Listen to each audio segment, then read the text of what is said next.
welcome to Aired Out. I'm JD Green. So good to have you with us. Thanks so much for tuning in and being a part of the podcast. Brought to you by CBDcrave.com, the quality you deserve, top brands in CBD products.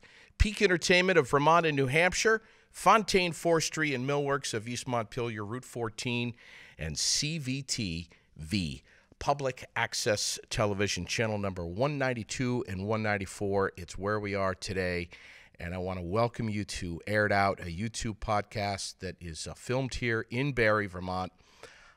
Thanks for subscribing to the channel. Thanks for your interest in the show. And please make sure to like, share, and comment on whatever it is that you see in here. Post it up on your own social media and tell your friends about it. I am so thrilled to finally get these guys on my podcast.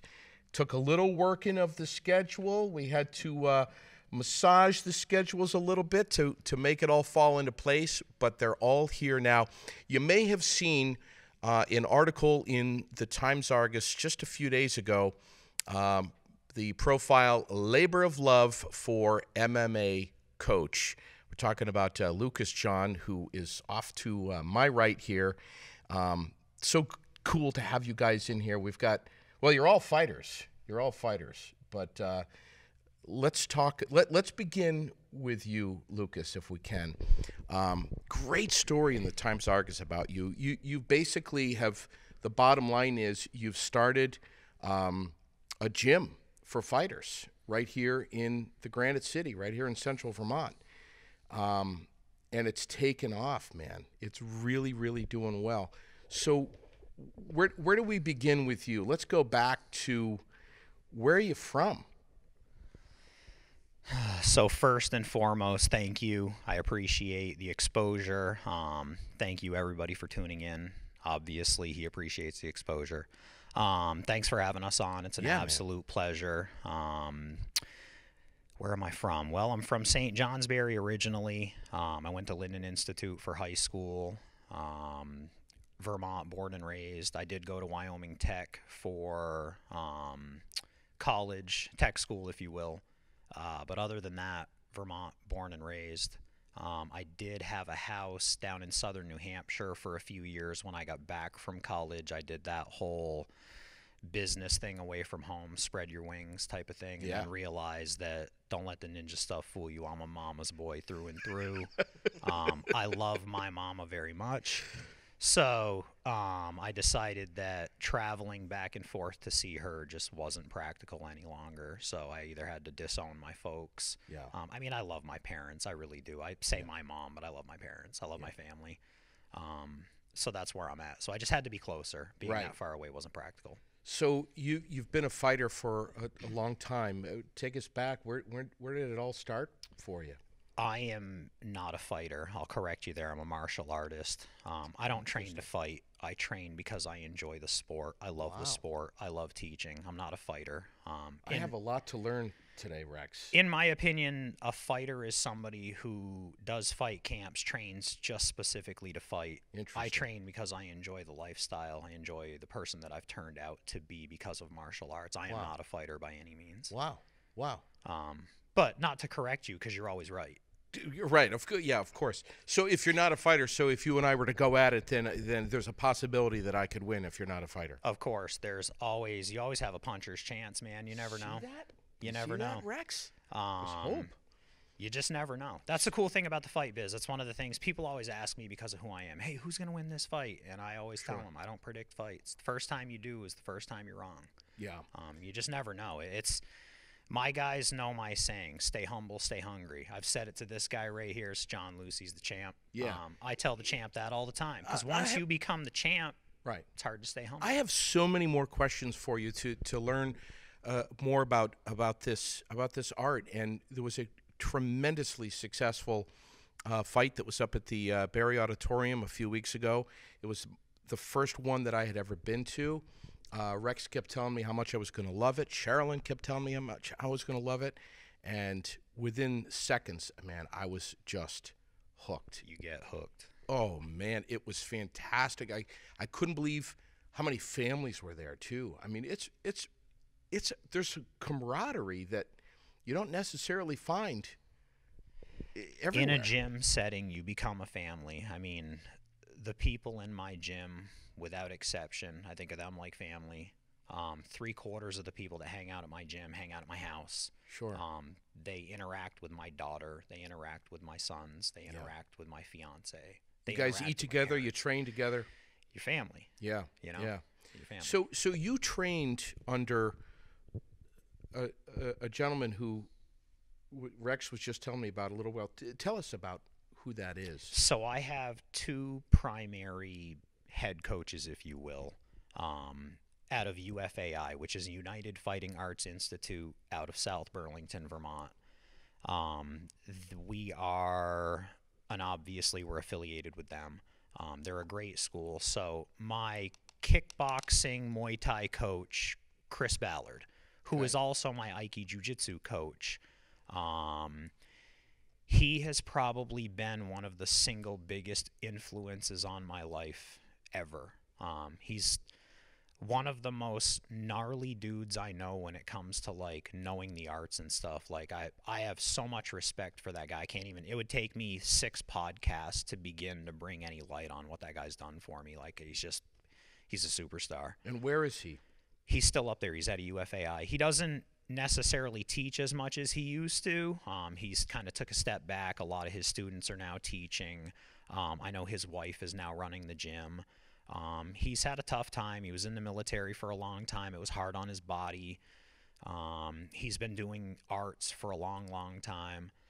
And he's just at the point where he's happy where he's at. And bless him for that. Godspeed. Wow. He's a great guy. In this you know, not knowing much about you and just meeting you a few weeks ago and being a spectator at the incredible fight up at the Barre Auditorium, I saw you put a ref shirt on, having no idea that you've refed before. And I'm like, wow, man, this guy, he's a coach, he's a trainer, he's a ref, he does it all.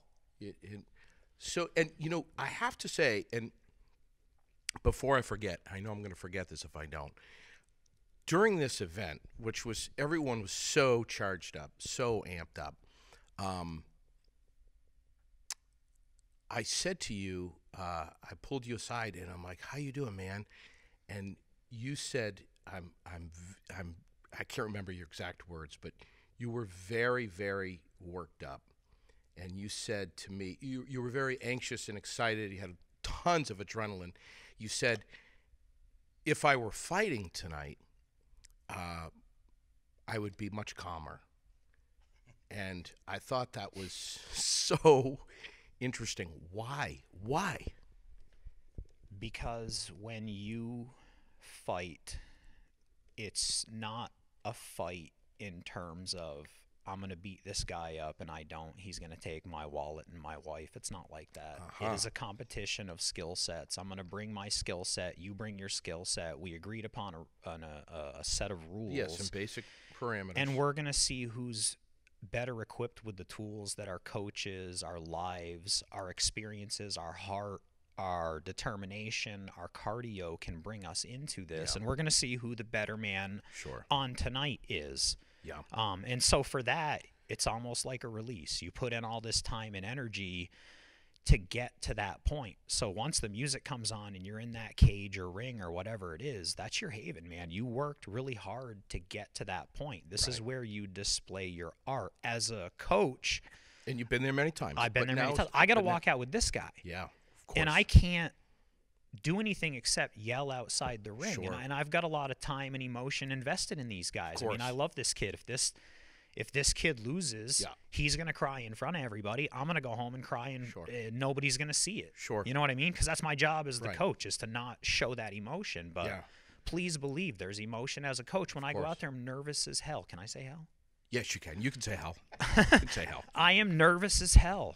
I got bubble guts. I feel like I'm going to bowel in my pants. You know, like you're so hyped up on adrenaline and nerves that it's nerve-wracking. I was, you know, again, as someone who's never been before, first time at an event like this, seeing this for the first time, and observing you calling out all of these commands and orders to your students in the ring was amazing. I can't understand half of it. Actually, I can't understand 100% of it, but that's another thing. I have so many more questions for you, but I want you to take as much time as you need and introduce this cat next to you and tell our viewers who may not be familiar with Jon who he is, what he's all about, what just happened, how long you've been working with him, what his strengths are, what his weaknesses are, the whole let's air it out, brother. So I started helping some friends out in my garage with, on the side, helping people get ready for fights. A lot of people caught wind of this, so they wanted to become a part of this training venture. This is way before the gym and everything else. So where was this garage? At my house. Where? Literally right outside my house. In Barre? In Barre. Yep. Okay. Yep. So, the guys were training up to UFAI a lot. A lot of us were going up there, and I have a family. It's tough for me to drive up there. My jiu-jitsu coach, Mike D, bless you, Mike D, and crew, the one I spoke about earlier, they were very much okay when I went and talked to them and said, hey, I want to open up a gym. What do you think about this? But prior to that, I said, hey, I just want to help some guys out. How do you feel about that? More than supportive. They understood it's a tough drive up there for everybody. It's a lot of money and expense and time. So I had a garage thing going, and it was just a few close personal friends. Well, this guy gets a hold of me, Mr. Rex Thompson, Donny Brooke fight promotion, top fight promotion in the state. I've been out to lots of shows. He's a class act. But back to Johnny. So Rex gets a hold of me and says, hey, I got this kid. He needs to get ready for a fight. And I reffed his first fight, and he was an absolute goober. He didn't know what he was doing. He was in an arm bar, and he was screaming. And as the referee, I called the fight. He didn't even tap. He had me so scared, I called the fight. I mean, he was that uncomfortable in there. He really was, man. And it goes, this story is going to show you how far this cat's come. Because when I met him, he was terrible. And I'm not saying that to be a jerk. Sure, no. He was just terrible. I'm a realist. I'm an honest guy. One of my biggest faults is I'm honest. So he was terrible. And he came to me and he said, will you help me? Sure, why not? Friends with Rex, you seem like an all right kid. Yeah, I'll help you. Your intentions are good. I'll help you. And the amount of heart that he showed me and the amount of, he just wanted to learn. He was a sponge, and he was there to learn. There was no ego. There was no arrogance. There was no talking back. It was yes, sir, no, sir. I'm here to learn. Wow. And he put 110% every time he was there. And that's one of the things that drew me to him. I would teach him something, and he wouldn't get it sometimes. So instead of just letting it fall on the wayside, he would question me about it. He would text me after, Wow. What am I doing wrong? Cared about where he was, cared about how he excelled. And I asked him, what do you want to do? Why are you here? And he said, well, I want to win a belt locally and then go from there, see where I'm at.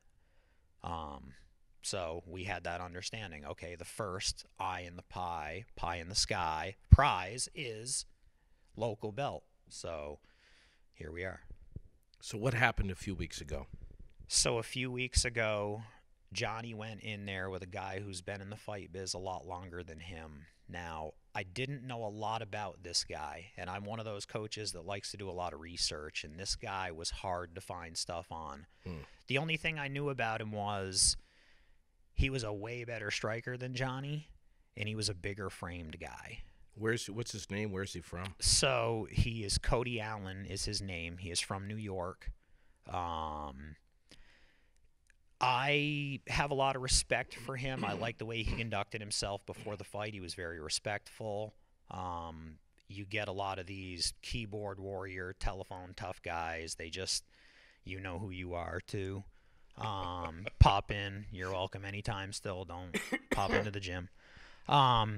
These keyboard warriors, they like to stir up trouble and get people amped up. And I'm okay with it if you're on a big scale, Conor McGregor getting paid off of pay-per-view points and stuff. But if you're a local guy trying to rep the local sport to help it grow, shh, stop it. Yes. Just stop. Show some respect. Yeah.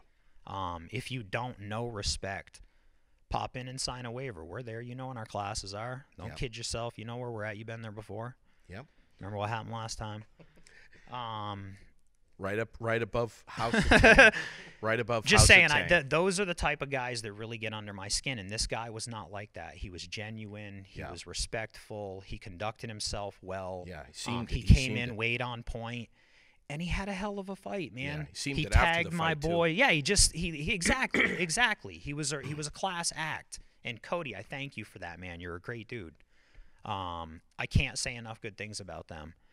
He trained, I believe, out of Plattsburgh Combat Sports. I have fought a Plattsburgh Combat Sports guy. They're tough dudes. Yeah.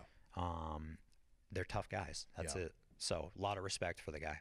So the bottom line is, Jon got in the ring. This was the title fight at the end. This was the last fight of the night. Yep. And main event, baby. Basically, the previous fights, there were some basic rules. On this particular fight, a lot of those rules were eliminated. Am I right? You're allowed to do this and that. So there's a different set of, I don't want to say set of rules. So there's certain things that are allowed in a title fight that are not allowed in a non-title fight in the local amateur circuit. So knees to the head are illegal, period, in an amateur rule set in Vermont. Sure. Some promotions will take that rule and waive it for a title fight. They will say, hey, it's a title fight. We're going to go more towards the professional rules. The professional rules deem that as long as there's not 3 points of contact, you can knee to the head. So a lot of them will take on that rule set for the title fights, which as a coach, I wholeheartedly agree with, because you got to get these guys ready for the pro show. They're still not waiving the elbows. Elbows are still illegal. Which I also agree with, because elbows are those types of things that, you know, if you get a good gouge, it can put a damper on your career. You got scar tissue, you're liable to get cut down the road easily. So I agree with what they're doing. And universally, I have found that most of the shows follow the same set of ABC unified rules. And if they vary those rules at all, it's generally a unified thing throughout all the fight gigs. So it's not a surprise. The only surprise there really was when they made knees illegal, because they had been legal for so long. That threw a lot of camps off when they deemed them illegal. But again, it's an amateur fight. You're not getting paid for it. I'm okay with it. You know, I'm okay with my guy that's not getting paid and not getting a title to not get kneed in the face. I'm okay with it. Sure. So what happened when Jon Lucey and Cody Allen got in the ring? So they came out. Cody had real good striking, which we knew. Johnny stayed good and composed. Johnny showed probably the best footwork I've ever seen out of him, and that was a big thing we were working on. He stayed very technical. He stayed very composed. His head movement was great. His hands were up when he was striking. His counter hand was up. He was committing to his kicks. And what he did was he let Cody get comfortable enough striking so that he could take him down. And then once he took him down, he ground him out. And then he did the same thing in the second, same thing in the third, and then the fourth, he sealed the deal.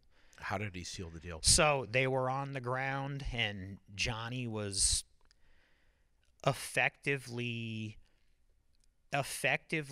gaining any sort of position on him everywhere he would go. And it led Cody to give Johnny his back. And once Johnny got his back, Johnny secured what's called a rear naked choke. And once he had the rear choke in, I mean, we train jiu-jitsu in our gym. We belt in jiu-jitsu in our gym. I am right now a 4-stripe brown belt in Brazilian Jiu-Jitsu. He's a blue belt in Brazilian Jiu-Jitsu. So when he gets a rear choke in, you tap or you nap. Those are your options. So Cody chose to tap, and I don't blame him. I mean, it was in. You could see it. It was in. Once the carotids are locked, I mean, if you go out, that's just you being stubborn. And again, it was in. So, dumb question here. Did Cody Allen know exactly what was going on when Jon got the grip on him? Yes, sir. Yes, sir. He knew. Interesting. He was in a spot where there wasn't really much more he could do. If I'm facing you, I'm getting punched in the face, I'm getting hit. My human instinct is to turn around. And once the back's exposed, from there it's a matter of seconds before that choke gets locked in. So you're in the middle of a fight. You've had, we're in the 4th round. Yeah. So we're 12, 13, 10, whatever minutes in, however long in we are at that point. Right. You're tired, your brain's not thinking clearly. Doesn't take long to go, oops, I'm in a choke. Sure. Too late. Let's hand the microphone to the champ. And no, man, you're doing a super job. Congratulations, Jon. I appreciate it. This is the 3rd time I think I've ever seen you. The first time was up at Granite City MMA. Second time was in the ring. was handing you the belt. And this is the 3rd time. Congratulations on an outstanding performance up there. You've trained hard. You were so amped up on adrenaline. It was unbelievable. Sorry about that. Yeah, no, it was incredible to see you come in. What does it sound like when you're under that much adrenaline? Can you hear everything that's going on, or do you only hear one guy? Oh yeah, I definitely just hear Luke. I mean, like when I'm in the cage, I'm like just paying attention to his voice. I'm doing what I can to better my position. Yeah. Basically, that's what I'm thinking the whole time. That, or I'm looking for that shot. That's what I do this the whole time. How would you have been, tough question here, if you had lost? Oh, that is a tough question, actually. Well, I guess I didn't have a plan for if I lost, but probably be home. Might be have 10 more pounds on me. I don't know. Honestly. But you would have been okay, and you would have stayed in the game. 100%. And you'd stay with Lucas. Yes, I would. Yeah. You gave it your all. You said to me on Facebook, you didn't have any question that you weren't going to win. You went in there with a mindset that this was 100%, and that's remarkable. I mean, when we have an intimidation factor that can be so huge with another fighter, and all this pressure on you. You're in front of a huge live crowd, but I'll tell you, man, it's the guy that loses the title who stays in the game and gets back in the ring and comes back and wins. That I just hope that if you ever get to that point, that you don't hang up your hat, or just stay with it, brother. I mean, it was so impressive to see you. Rex and I had a huge discussion afterwards about what it was that you ate before the fight, because we were trying to figure it out. It was all over the canvas. Was it Rice Krispies? Was it chicken noodle soup? What was it? Okay. So I always try to eat a chicken Caesar salad, but that's not what it was. I always try to eat one of those before a fight, because back in high school, my coach, Darren O'Mara, the head coach, he, right before state finals, gave me a chicken Caesar salad. So that's what I always try to find. I couldn't find one. So I was like, oh no. So I left the event early to go to Subway. I had what did I have? I didn't get a Chipotle sandwich because I knew that I didn't want to poop in the cage. Yeah, so, we know. We really don't want to know what you ordered, because I'll never order it again. This is a ham sandwich, a Black Forest ham sandwich. Oh my God, that's amazing. I sat in the Subway parking lot and ate it. Yeah.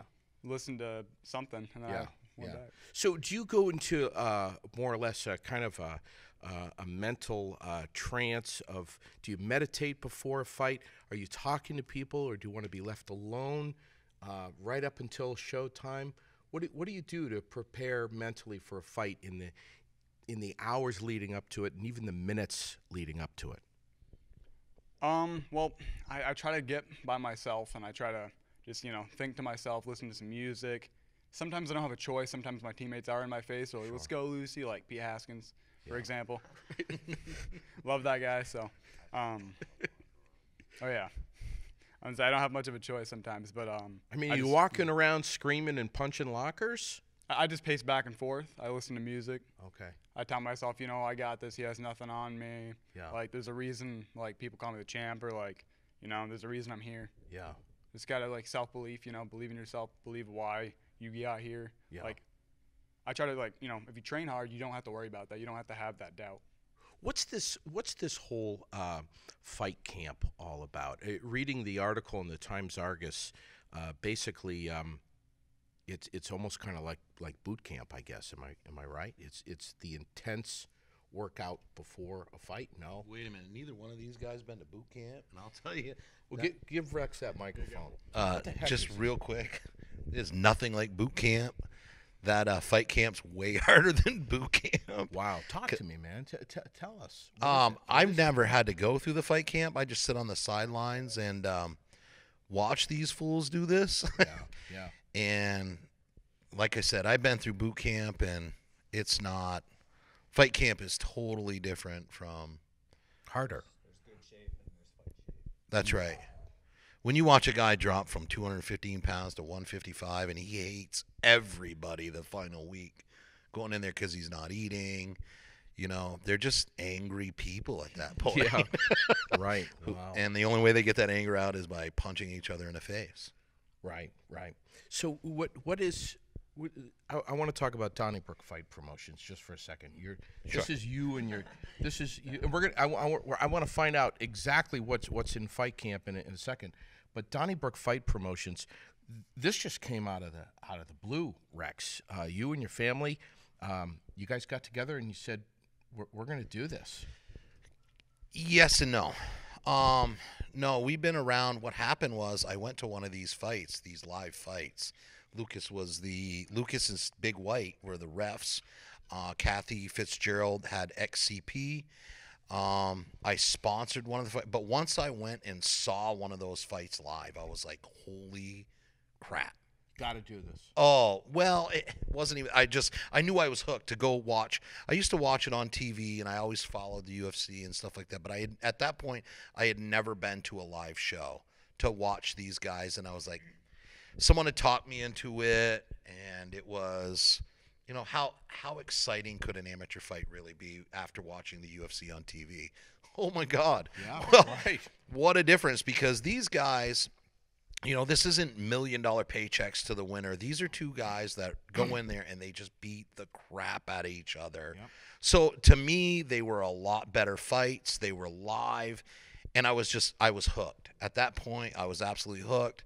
I took my construction company. I offered Kathy. I said, hey, you know, I'll sponsor your shows. Let me help you in sponsoring them. So then she had me become a judge. I was a judge. So then I got front row on top of that. So Kathy was getting out of the business. She wanted me to buy her business. I really didn't want to get into another business. I'm a pretty busy guy as it is. But she made me a really good deal to buy the truck and ring. And so I looked at it more of an opportunity to teach my kids how to run a business. Sure. So we all went in on it together. We all own equal shares to this business, and we all do our equal part to it. And both my kids get to learn the value of running a business, and we get to watch awesome fights. Yeah. For those of you that don't know Rex, and there may be 4 or 5 of you out there, Rex is from Williamstown. And you are, what's your official title over at the Moose Lodge in Williamstown? I'm the governor. Are you? I am the governor. By the way, if we can just put a quick plug in here, they serve one hell of a breakfast on Sunday mornings. Oh, my God. Starts at 8:30? 8 to 11. 8 to 11. And it's like, what, $8, something like that? $8 for non-members, all you can eat. We make eggs to order, French toast to order, and everything else is buffet style. Now, if Jon Lucey were to come in there, would you refuse him food? That's illegal. Oh, okay. His wife charges me $50 every time. So you brought these fights to the Moose Lodge, and yeah. Well, actually, got that. The first fights that we got into was at the Barre Auditorium. My daughter made her MMA debut. Yes. That was the same night you made your debut, wasn't it? I think No, you were supposed to fight, and then you had wrestling, so it got nixed. Yeah, my daughter made her debut. She turned 16 like that Wednesday. Yeah. Had her braces off Friday and was fighting Saturday night at the auditorium. Amazing. Little peanut, little girl. Yeah. Mom almost had a heart attack. And what kind of fighting was that? What was she doing? She was doing MMA. We were into at that time we were doing Taekwondo. Very little. We were doing a little bit of Aiki Jiu-Jitsu, but it was mainly Taekwondo. She wrestled. She was on the Spalding wrestling team. So when we went into that fight, I never trained anybody to go into an MMA fight. Like I said, we did Taekwondo, and that's a different beast. So we just focused on her strikes and her kicks, and sure, she got caught in a choke and went to sleep in front of her mother and grandmother, and wasn't pretty. I wasn't there, but I remember that. So you started bringing crowds into the Moose Lodge, and were pretty much hitting fire code right off, and then you brought the cage out in the parking lot, and that was we great. had to because we got too big. There was too many people in there. We started at the Moose with what was called with Kathy still owned it. It was the Redneck Ruckus, where we tried to put guys in there that it was their first time fights. Yes. They were drinking beer out before their fights. These guys weren't fighters, but they put on a hell of a show, and it was a good way to settle some grudges. Yes, that's true. Now, what about so basically? So it's grown out of the space at the Moose. This has really become so popular, and to bring this to the Barre Auditorium, we really kind of didn't have a choice. Yeah. The last show that we did at the Moose was outside. We had 400 people there. There was cars lined up all the way down Main Street, up the roads. You know what? Let's take this opportunity to thank the city of Barre for allowing this event to come to the Barre Auditorium. Jeff Bergeron, Barre City, Jeff's a good dude. Barre City Police. I mean, he still wants to wrestle you, though. Does he really? Oh yeah, he's still upset about the pansy comment. Really? Yeah. See, he couldn't shake that off. Well, it's a man thing. Tell him he's going to have to go talk to Lucas about not allowing things to get to your head. But these fights have this is really something that has become such a popular thing, and I was stunned to see kids in the crowd and families there, but they turned out, man, and it's like there were so many people there, and give a shout out to everybody that made it possible. Not only your family, but you had a great bar that was up on the main stage, and that was the pub in Williamstown. We had Granite City MMA is one of our sponsors. Vermont Mobile Entertainment, Johnny Racer, he was one of our sponsors at that show. Lindsay, she did an awesome job on our beer garden and serving the food, and she's really easy to work with anyway. But those were, and mainly like my family, my wife Brenda, my son Hunter. So the way it breaks down is I try to do the matchmaking. My daughter is our graphic designer. She makes posters. She deals with Sarah Akers at the Times Argus. She deals with them to get our ads out. My wife makes sure that I have all my spreadsheets, my scorecards, because otherwise the shows don't run smooth. Oh, it was so smooth. I mean, everything was seamless. I couldn't believe it. You guys Except for really the did. iPhone. Well, that's another thing, but everything was so well orchestrated, and to be able to sit up there for my first time event and to be right next to that cage, sitting next to you, was honestly the thrill of my whole winter. It was unbelievable. I told you, once you go and you see one, that's all I got to do is just get people in there one time. Yeah. That's it. Once they see a show, they'll be back. We've already started selling tickets to our next show. Do you want to make this big announcement, or do you want to wait a little bit? We can. No, I might as well do it now, because one of the things is we live in this small town, we live in this small state, we live in Vermont, but we produce some really bad hombres. I almost said something else, but we have guys in here that are undefeated. We have guys like Johnny, where I'm reaching out to Iowa, Ohio, Pennsylvania, and I'm knocking on the doors of top 5 guys. And when I say that, every region, every state has top 5 guys. That these guys are the top 5 of the state. These guys are the top 5 of the region. And I'm knocking on their doors and saying, hey, come to our little town. I got dudes for you to fight. And they won't do it. That we produce legit fighters here. We have real MMA gyms, whether it's Lucas's gym down at Granite City MMA, whether it's UFAI up in Burlington, just across the border, you have Hudson, you have Team Link. We have so many MMA gyms that are around here. We have 2 Brazilian Jiu-Jitsu studios in Montpelier. So it's really hard. That being the matchmaker, my hardest part is finding people, because a lot of these guys want to go over here. They want to pick and choose who they're going to fight. Not that they want to fight the baddest dude. They want to fight for their record. Sure. And we got guys that are here that want to fight the baddest dudes. They don't care about their record. They're not worried about that. They just want to find out where they're at. They want to find out how they score against who somebody is supposed. If this guy is supposed to be so bad, I want to find out where I stand with this guy. So, with that being said, I reached out to Pennsylvania. We had a guy out of Henzo Gracie's team decided to turn pro. I reached out to the guys in New York, the number 1 fighter in all of the Northeast. Nope, won't come here and fight. Won't fight. We have a fighter here.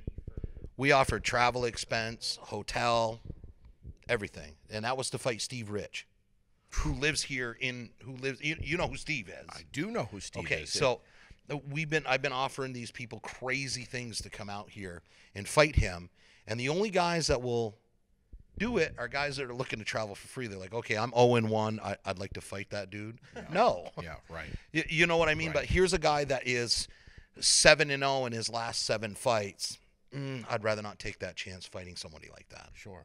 So what do you say, Rex, to the folks that might be watching right now who would love to do this, but maybe they're a little hesitant or unsure of themselves to walk into the doors on Thursday night above the House of Tang and introduce themselves to Lucas? You either want to do it or you don't. If you want to get into this business, you want to become a fighter, you're not going to call me up and say, hey, I'd like to get on your card. Well, where do you train? Who do you train with? What do you study? How long have you been training? And if you say, well, none, I've been to Gusto's. I've been in like 32 fights at Gusto's. Yep. You're not getting in the ring. You know, I'm going to tell you, go to a gym, because, number one, I want to deal.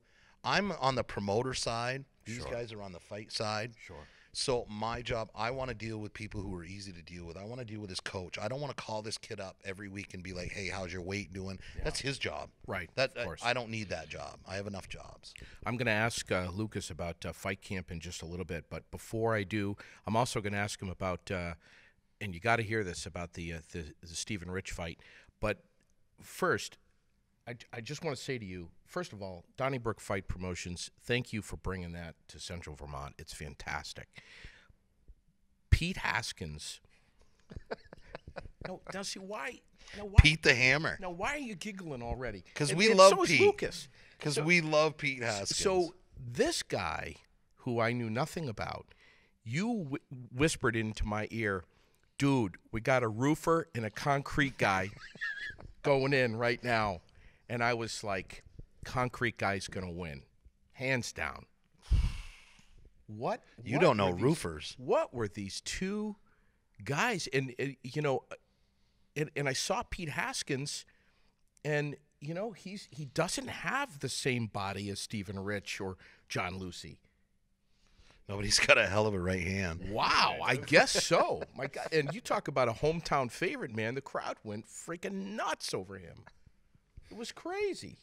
It's nice to see. It's nice to see local guys But you fighting. You don't have to necessarily have the perfect body with 0% body fat on it to get in the ring and to train. Not at the amateur level. Absolutely not.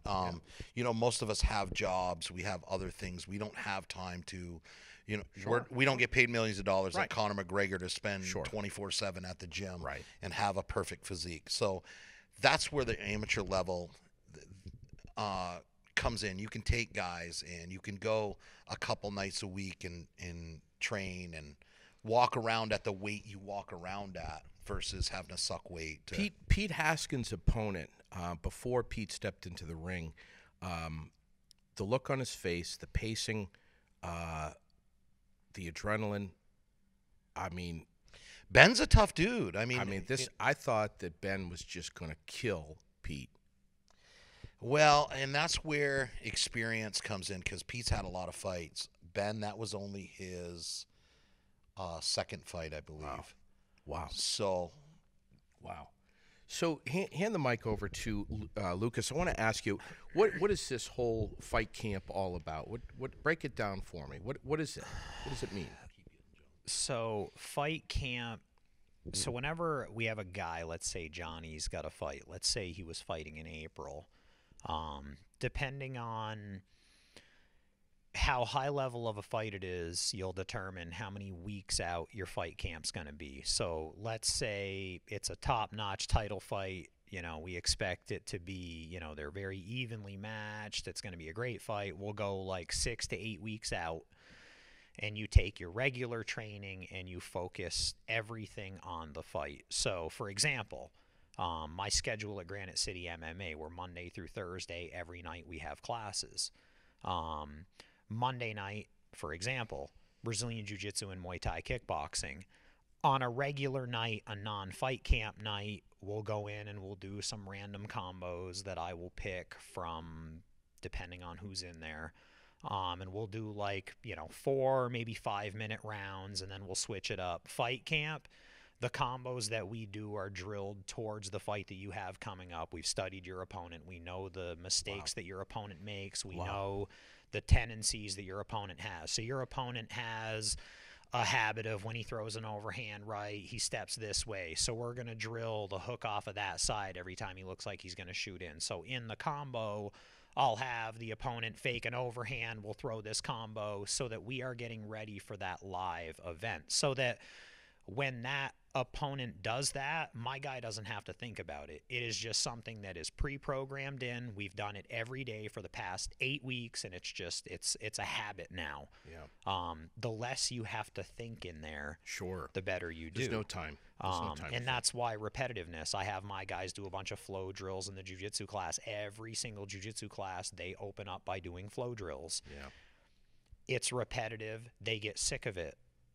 But they catch people in arm bars all the time. Interesting. But they don't get caught in triangles anymore ever because they're used to those flow drills. It becomes a habit. As soon as the leg comes up, their body's already doing what it's supposed to do, and they didn't even think about it. It subconsciously happened. It's like dropping the clutch in the car. Yeah, and you're and on top of that, you're amping up cardio. So if we have, let's say Johnny's got a title fight that's 5 3-minute rounds, we know at the end of the day we may have a 15-minute fight with a few breaks in between. Guess what? We're going to do 5 8-minute rounds now, and you're going to go 40 minutes so that when you get in there for that 15 minutes, you know damn well you got nothing to worry about. So when you come in between round 1 and 2 and tell me you're tired, and I look at you and say, I don't care, you just move on. There was a part of the story here in the Times-Argus that I had to go back and reread because I wasn't sure. I wanted to make sure that I got it right. And it was you saying that the most important part of being a successful fighter is cardio. Cardio wins fights. Cardio wins fights. So, okay, you're a fantastic striker, right? You're a real good striker, okay? Okay, But I'm you tired. no, but you I with me got so you, I far? got you, I got You're you. a fantastic striker, so I know that.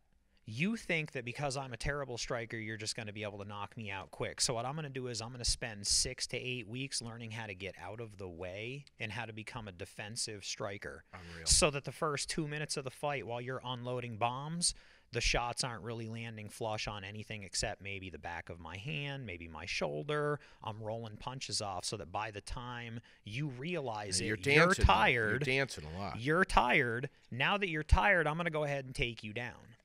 Once you're down on the mat, now you're really tired. So round 2 comes out. Now you're punching with a third of the power that you had because you're tired. So now my striking is going to look a little bit better because you're tired and your punches are no longer knockout prone. Now they're sloppy punches. So now not only do they not have the power, you're setting them up, you're measuring them, you're giving me more leeway to get out of the way. I mean, a fist is only yay big. What are you making John and Steven do for cardio training? Come in and find out. Good answer. Good answer. I don't kiss and tell, my friend. Understand. Stephen Rich gets in the ring. His opponent had a medical emergency before the fight, was not able to fight Stephen.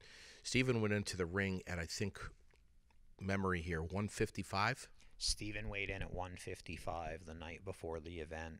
Yes, sir. And he was supposed to take on a guy who weighed how much? 155. What happened? Last So, minute change. Last minute change up. Last second change. So my jiu-jitsu coach, Mike DeRozier, Mike D, my jiu-jitsu coach came up to me and said, hey, if your boy still wants to compete, I got a guy who will do a grappling competition with him. And I said, okay, well, who's that? So they gave me the gentleman's name. His name's Gavin Wageman. So I know Gavin. Gavin's an old training partner of mine at UFAI. Gavin is one of the nicest dudes you'll ever meet in your life. I can't say enough good things about Gavin. He's a great dude. That being said, he's 100 pounds heavier. He's 100 pounds heavier than Steve, and Steve's a blue belt in Brazilian Jiu-Jitsu, and Gavin's a 4-stripe purple, meaning he's almost a brown belt. So he's What does that mean? so he's 4 levels above where Steve is, if you will. He's not only a belt above, but he's got those 4 stripes, which all account for some sort of promotion, if you will. And 100 pounds. And 100 pounds. So it was one of those things. Steven is a naturally athletic dude. He's a freak of nature. So I, as his coach, have to test him. And it's hard to find anybody even remotely close to his size to test him. Yeah. It's also my job to keep him hungry. You can't feed guys like that easy fights and expect them to keep showing up and being hungry. So I have to make sure that he's getting better competition than him. Listen, you're only as good as the people you train with. If you're the best guy in my gym, how am I going to make you any better? Wow. What happened?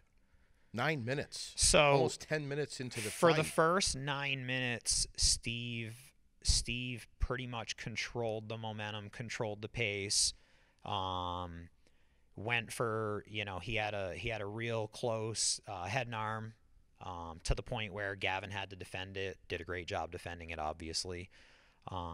It was a technical matchup. Now, at the end, Steven got caught in a leg lock, which, for the record, blue belts aren't even allowed to do in their own set of rule set competition. So, no excuses. We train leg locks. Don't get it twisted. Steven was ready for that. Gavin was the better man that night. But that's exactly, it's a good thing that it happened because, number one, it showed, look where my blue belts are. They're able to hang with that guy. Yeah. And number two, look what we do. Yeah, right. This is what we do. I was waiting for the sound of that bone to snap. So these guys. Have you heard that? You've heard that? Oh yeah, I've heard a lot of bones snap. Usually at competitions like Nagas and stuff like that, MMA fights, I've heard shins smash. I've heard arms break. Usually, especially like a guy like Gavin, he's not just getting a hold of something and reaming on it as hard as he can. Like, he's got a controlled submission. He's not, it's more controlled than you think. he's not going to the point where he wants to break it. He's going to the point where he wants you to submit. Sure. If you don't submit and you force him to go further than that, then Yeah. you're probably going to hear a snap, shame on you. But Yeah. there's a controlled amount of chaos in there. Yeah. These guys are so tough. And that's, of course, a direct reflection of you, Lucas. 135-pound guy next to you with, just went to the doctor today, meniscus and possible ACL tear. That is correct. But he's staying with you, and he's going to keep on keeping on. Yeah, and I'm pretty sure that injury was prior to his title fight, too. But we'll keep that under our hats. Because you're not supposed to tell fight promoters that kind of stuff. Sorry, Rex.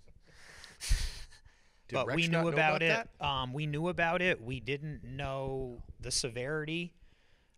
Johnny and I talked about it. We went to the doctor. We talked to the doctor about it, and it was one of those, there's not a lot more damage you're going to do in the fight, Yeah. but you're not going to be at 100%. So we talked about it. We decided that if we're not going to injure you anymore, Sure. then I don't see any point in dropping the fight. If it was going to be something that, and that was a discussion he and I had, if it's going to Sure.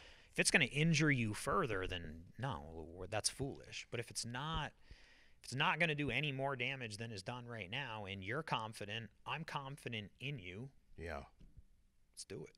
That's We amazing. have to adjust certain things that would have been able to do when that leg was 100%. We had to adjust. Before the fight in Barre, I was up on stage when you were up on stage meeting with all of the fighters. And you had some very strong words for everybody to follow. It was an inspirational talk and motivational talk, but you basically said you don't let anyone or anything distract you. Don't be submissive to other people and their words. It's all in the head. You got to be headstrong. Minutes after, when that meeting was over, I overheard some folks talking smack to each other.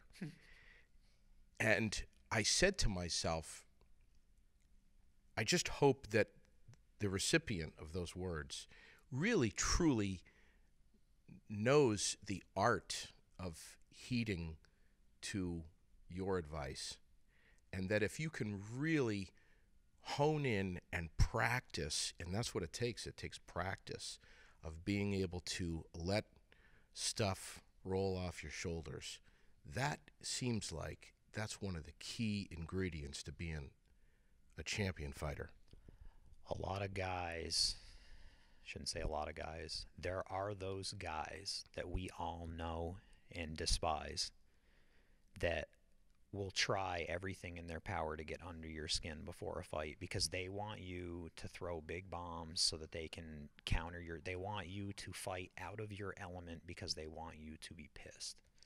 Understand. And that's why I tell my guys, social media, when it's time, when the fight's signed, get off social media. Stay away from social media. Wow. Don't worry about who's talking to who. Wow. Concentrate on the fight gig. If you hear anything, bring it in the gym and use it for training. Don't get on because you're going to start arguing and then it's going to come personal and then you're going to lose all your tools. When you make it personal, you're not letting the coaching do what it does. Wow. You're reactive. You're not proactive. You're reactive. Yeah. You're always looking for the knockout. You're not looking for the win. Sure. Gotta stay calm. 80%, 90% of the fight biz is mental. I had a coach. Wow. I had a pro UFC fighter once. I went out to a seminar and the guy said, sometimes in class I'll take a 2x10 and it's 15 feet long and I'll lay it out on the floor and I'll tell my people walk across that, and they'll walk across it and they'll be goofing off talking to each other and no big deal. He said, I take that same plank, I put it in between 2-step ladders 15 feet in the air and watch the dynamic change. I'm not asking you to do any different of a task. You're allowing the surrounding delegate your task. Amazing. When you were on the floor, you would have walked across that with your eyes closed. Now that it's 15 feet in the air, you don't have the confidence to do it anymore. Wow. It's the same task. You're just changing the environment. Don't let your environment change your task. Wow. Wow. Jeez, it makes me. You're making me think of Dr. Joe Dispenza. Unbelievable, fantastic to hear that. We only have a few minutes left. Tell our viewers, our listeners, where to go, how to get involved with Granite City MMA. You guys are, again, repeating here, right above the House of Tang. What is the best time of day to walk in there, see what it's all about? You can come in and observe anytime you want. So first off, we're not a fight gym. We're a martial arts studio. So if you don't want to fight, you don't have to fight to come in and do classes. There's no requirement that you have to fight. You don't have to have any prior experience. We teach martial arts. If you decide you want to fight, cool. If you decide you don't want to fight, cool. If you just want to grapple. If you just want to grapple, cool. I have just grapplers. I have just strikers. I have people that do it because they want to stay in shape, but they get bored juicing around the gym. Right. Interesting. We're above the House of Tang. If you get on Facebook, go to Granite City MMA. Our schedule's on there. We also have a website, which there's a link on our Facebook page. It's www.self-defense-vt.com. Schedules on there also. Pop in anytime, any class. First class for any of the classes is free, so you don't have to commit to anything. We offer punch cards. We offer single rate classes. We offer monthly memberships. We give discounts for families. We give discounts for law enforcement. Wow. Military. If you sign up for more than one class, you get a discount. So we work with people. I'm not there to get rich. I'm there because I enjoy doing what I'm doing. Yeah, I just have to pay the mortgage of the building or the rent of the building. That's what it comes down to. You've got some big dreams that this is going to take off. I think it will. That line from you right there, you're not in this to get rich, is so amazing. You know, and I must say, when you walk in there, there's a whole section of the inside of the gym that's designated if you have young kids or toddlers or babies or whatever. So your wife can come, your partner can come. You've got an area that's designated for that, which is so cool. You know, to go there and to see grappling, to see Rex grappling with his son was just amazing. It was just amazing. If Rex and I were to grapple, what would you? All I can tell you is stay calm. 30 seconds in, he's wasted. Okay. He's wasted. Tired, then just take advantage. So with all my sweat, I'd probably just slip right out. Slip and slide until he gets tired. You ready for the big announcement? Yeah, ready for the big announcement. We only have a couple of minutes left. Rex Thompson. All right, real quick. So From like I said Williamstown. before, Steve Rich, it's really hard to find a fight for Steve Rich.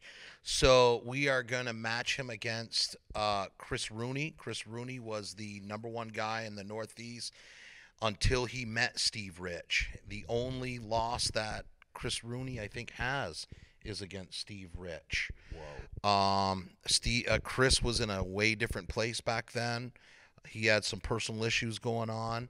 So I think this is a much better matchup this time against Steve and Chris, just because of everything that was going on in Chris's personal life.